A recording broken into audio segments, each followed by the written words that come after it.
Rupture amoureuse, divorce, séparation, nombreux sont les termes qui décrivent des situations personnelles variées lorsque le couple vacille et s'effondre.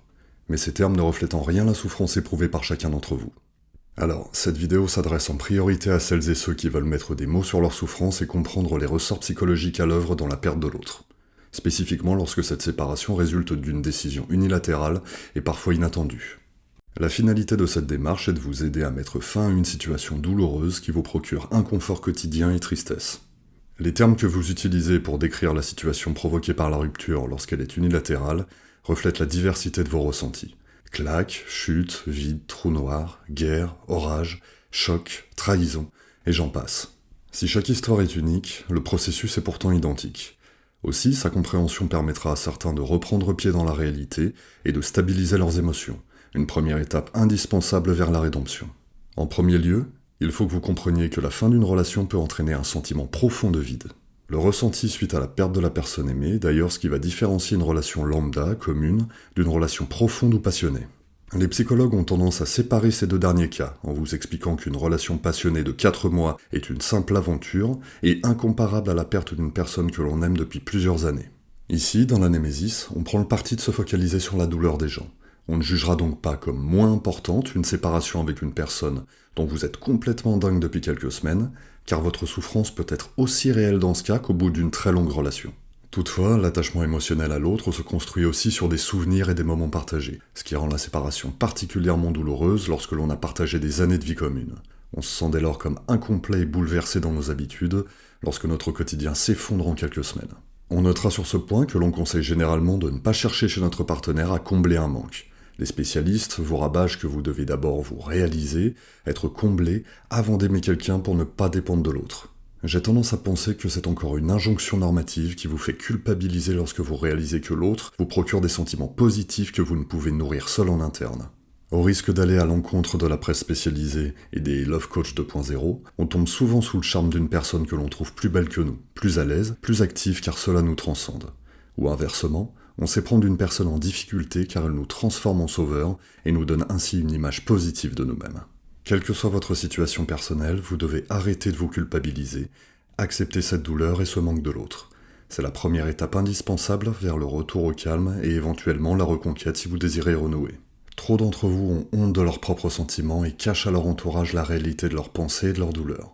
Notamment chez les hommes, souvent enfermés dans un stéréotype, la honte vient généralement de l'angoisse d'être jugé comme faible en avouant aimer et souffrir.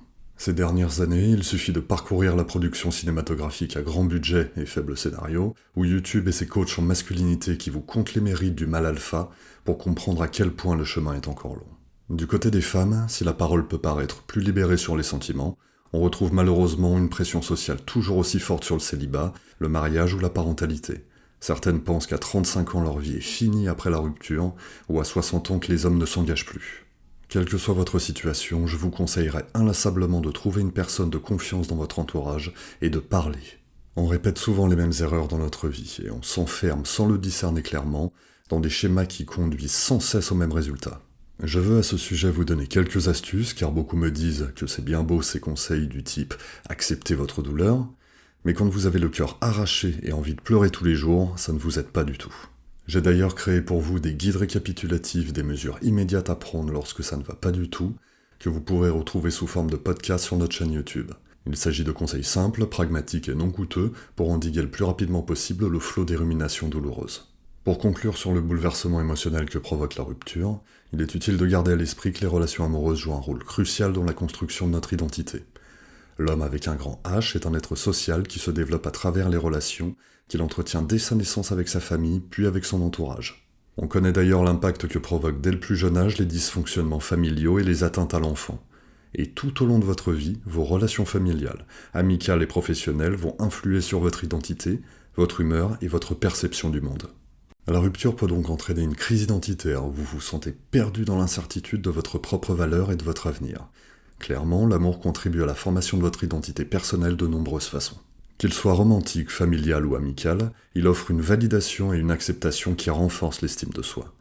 Se sentir aimé et valorisé par une personne contribue à une image de soi positive et renforce la confiance en soi. Les valeurs et les croyances des personnes que nous aimons et admirons ont un impact significatif sur nos propres certitudes. Les discussions avec des êtres chers façonnent nos perspectives et nos convictions. Souvent, lorsqu'on tombe amoureux, on s'intéresse à des sujets que l'on n'aimait pas forcément avant de rencontrer la personne.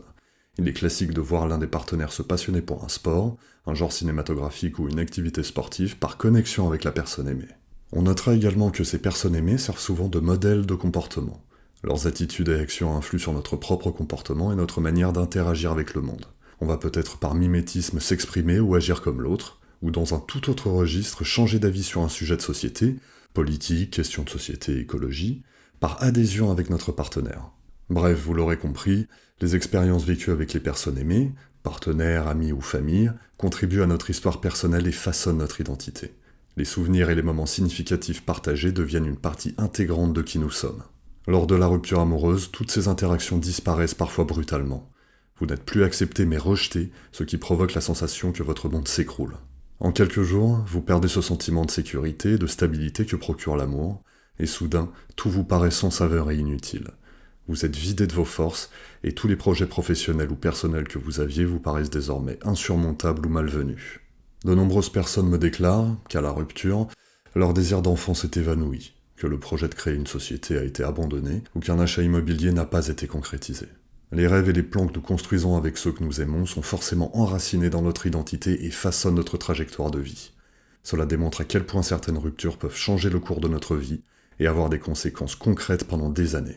La rupture amoureuse est une expérience universelle. Tout le monde traverse effectivement une séparation au cours de sa vie. Cette vidéo et le site Nemesis s'adressent bien évidemment aux personnes en souffrance. Les ruptures qui n'entraînent aucune douleur excessive et ne perturbe pas votre vie sociale ou professionnelle, reflète le faible attachement que vous portez à la personne devenue votre ex. A l'inverse, et comme je l'ai dit juste avant, certaines ruptures sont uniques de par leur intensité et les perturbations qui en découlent. La majorité des personnes ressentent des émotions intenses de douleur et de tristesse après une rupture. Ces émotions sont des réponses naturelles à la fin d'une connexion significative. Initialement, beaucoup d'entre vous éprouvent du déni lorsque la relation se termine. C'est une réaction humaine courante face aux changements importants induits par la rupture amoureuse. Les psychiatres affirment que les individus traversent dès lors des étapes similaires au deuil après une rupture, telles que le déni, la colère, la négociation, la dépression et finalement l'acceptation. Je ferai une vidéo spécifique sur le sujet tant il y a à dire sur ce processus. La guérison prend du temps et implique une période de réflexion personnelle où il peut être utile de se faire aider. Cette phase est nécessaire pour assimiler de l'expérience et se reconstruire. Souvent, vous ne pouvez pas respecter ces étapes car vous êtes pressé d'en finir avec cette douleur. Lors de nos échanges, vous me témoignez de ce besoin urgent de sortir de vos ruminations et de ces coups de poignard dans le ventre à chaque fois que vous croisez ou pensez à l'autre. Pire, une partie non négligeable n'accepte même pas l'idée que l'autre soit parti, et ils vivent dans un monde imaginaire où ils se persuadent que la rupture n'est pas vraiment arrivée et minimisent l'événement pour ne pas l'affronter. Comment sortir de cet abîme lorsqu'on n'a même pas conscience d'y être ? Certains, classiquement les hommes, mais on le retrouve aussi chez la gente féminine dans une moindre mesure, n'osent pas parler de leur désarroi. Ils ont une grande pudeur à parler d'eux-mêmes et masquent toute la journée au prix d'un effort insoutenable leur douleur à leurs proches et leurs collègues. Le soir, à l'abri des regards ou d'un seul coup en voiture ou dans la rue, ils craquent, et c'est souvent dans ces instants horribles qu'ils cherchent des conseils sur internet pour ne pas en parler à une vraie personne.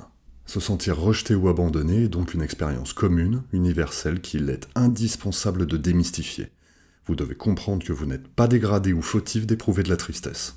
Peut-être avez-vous des responsabilités dans le départ de votre partenaire, qu'il vous faudra régler, mais vous n'avez pas à avoir honte d'être mal lorsque la personne aimée s'éloigne de vous.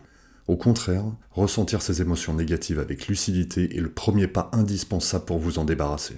Pour bien décrire en quoi la rupture, certes universelle, est aussi propre à chacun, je vais lister simplement quelques éléments logiques sans m'appesantir sur ce point.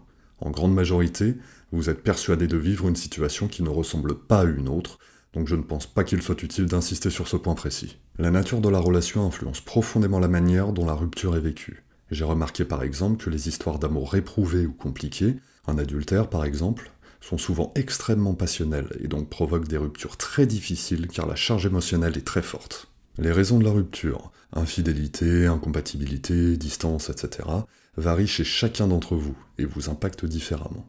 De même, les mécanismes de gestion de cette douleur diffèrent. Certains peuvent se tourner vers des amis et la famille pour obtenir du soutien, tandis que d'autres peuvent se replier sur eux-mêmes comme on l'a déjà évoqué. On notera que votre environnement relationnel, amis, famille, collègues, peut varier considérablement, influençant la manière dont vous allez traverser la rupture amoureuse. L'historique émotionnel et les expériences passées influencent aussi la manière dont une personne réagit à une rupture. Ceux d'entre vous qui ont vécu des traumatismes passés ou des séparations antérieures brutales peuvent notamment ressentir la rupture plus intensément. Les normes culturelles, à l'instar de ce que l'on connaît dans les pays européens ou aux États-Unis, et votre environnement social jouent un rôle dans la perception de la rupture amoureuse.